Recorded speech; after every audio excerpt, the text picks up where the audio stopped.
L'exercice 16 du deuxième chapitre, limite de fonction, vous permet de revoir les bases sur les asymptotes. Les asymptotes que vous connaissez cette année et que vous avez découverts sont les asymptotes horizontales et les asymptotes verticales. Dans cet exercice, vous allez découvrir une nouvelle forme d'asymptote que vous étudierez post-bac, les asymptotes obliques. On s'intéresse à la fonction f qui est définie sur R privé de 4 par à tout x on fait correspondre x carré moins 7x plus 14 sur x moins 4. Vous avez donc une première question qui est une question classique. On va vous demander d'écrire f sous la forme f de x égale ax plus b plus c sur x moins 4 et de déterminer les valeurs de a, de b et de c. Quel est l'intérêt de cette forme? C'est de transformer l'écriture de la fonction f pour l'écrire sous la forme d'une fonction affine plus une fonction qui va tendre vers 0 en l'infini. Et cette expression, on va pouvoir l'utiliser après pour pouvoir trouver les limites de la fonction et de pouvoir justement trouver une fonction affine vers laquelle cette fonction va tendre en plus l'infini. On regarde le calcul.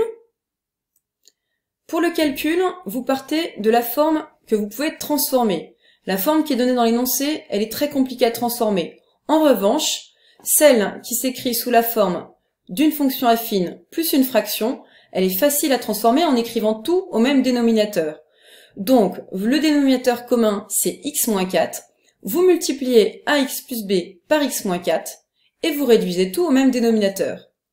On simplifie l'expression qui est au numérateur, on développe, on réduit et on va l'écrire sous cette forme-là, c'est-à-dire sous la forme d'un polynôme du second degré qui s'écrit avec un terme en x carré, un terme en x et une constante. Grâce à ces trois termes, vous pouvez identifier le terme devant x carré, le terme devant x et la constante avec celles qui sont données dans la consigne. Dans la consigne, on a une fonction qui s'écrit x carré, donc le a est égal à 1. Ensuite, on a moins 7x, ce qui signifie que b moins 4a est égal à moins 7. Ensuite, on a 14, c'est la constante, la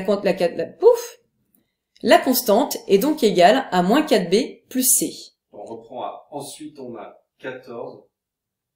Ensuite on a 14. 14 correspond à la valeur de la constante, c'est-à-dire moins 4b plus c. Pour résoudre ce système, vous connaissez la valeur de la première inconnue a. Vous remplacez la valeur de a dans la deuxième équation, vous obtenez b qui vaut moins 3. Vous récupérez la valeur que vous venez d'obtenir, vous la récupérez et vous la placez dans la troisième équation et vous obtenez la valeur de c qui est 2.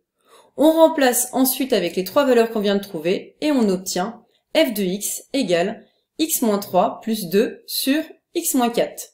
Pour la question 2, on va utiliser la forme qu'on vient de trouver pour la fonction f afin de déterminer les limites de cette fonction aux bornes de l'intervalle de l'ensemble de définition.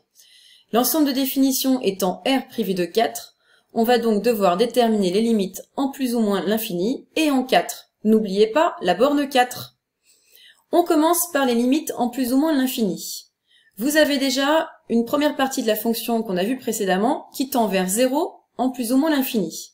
Donc on commence par écrire que la limite de 2 sur x moins 4 quand x tend vers plus l'infini et quand x tend vers moins l'infini vaut 0.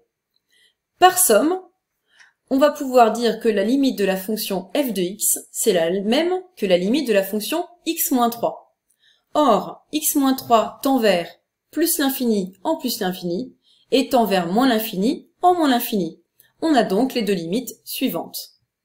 Pour les limites en 4, on va devoir chercher la limite de f lorsque x tend vers 4 par valeur inférieure, et lorsque x tend vers 4 par valeur supérieure. On s'intéresse aux deux morceaux de la fonction, donc d'abord x-3, la limite de x-3 quand x tend vers 4, que ce soit par valeur supérieure ou par valeur inférieure, c'est la même chose, c'est 1. Donc par somme, on aura toujours 1 plus ce qu'on aura trouvé précédemment. Ici, on va s'intéresser à la limite de x-4 quand x tend vers 4 par valeur supérieure. Quand x tend vers 4 par valeur supérieure, on va donc tendre vers 0 plus 1. Le quotient de 2 sur x-4 va donc tendre vers plus l'infini. Maintenant, si on tend vers 4 par valeur inférieure, le quotient 2 sur x moins 4 va tendre vers moins l'infini. Tout simplement parce que x-4 va tendre vers 0, mais cette fois-ci vers 0 moins. Donc la limite de la fonction f, c'est la limite de 1 plus l'infini par somme, c'est-à-dire plus l'infini quand x tend vers 4 par valeur supérieure, et ça va être moins l'infini quand x tend vers 4 par valeur inférieure, puisque ça va être 1 plus moins l'infini. Pour la question 3, on vous demande d'en déduire les asymptotes à la courbe. Toutes les questions dans lesquelles on vous demande de faire des déductions sont des questions faciles. Il suffit d'utiliser les questions précédentes, votre cours, et vous avez la réponse. Donc là, dans la question précédente, on a trouvé des limites en plus l'infini et des limites en 4. Les limites en l'infini, en plus ou moins l'infini, sont infinies. On ne peut pas s'en servir pour les asymptotes, il faudrait avoir une valeur réelle. En revanche, pour les limites en 4, par valeur supérieure et par valeur inférieure, on a obtenu plus ou moins l'infini.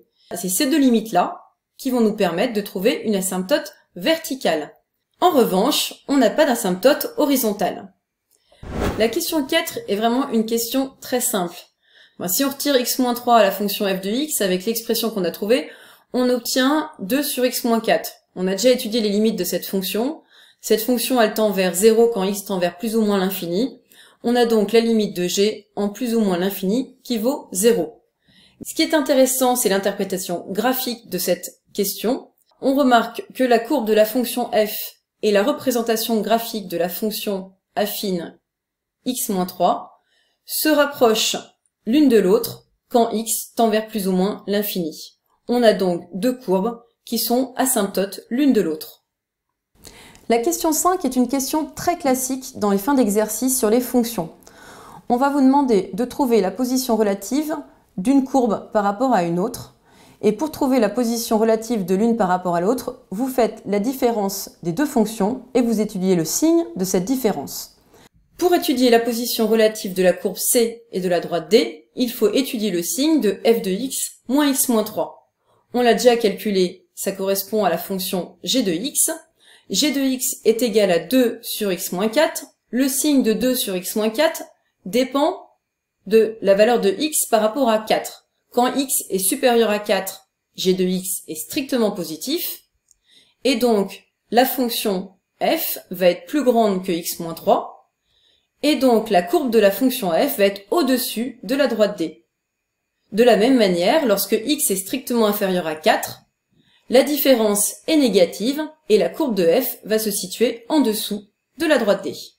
Ce que vous devez retenir de cet exercice, lorsque vous avez une fonction qui s'écrit sous la forme d'un polynôme du second degré sur une fonction affine, vous pouvez l'écrire sous la forme d'une fonction affine plus une fonction qui va tendre vers 0 en plus ou moins l'infini.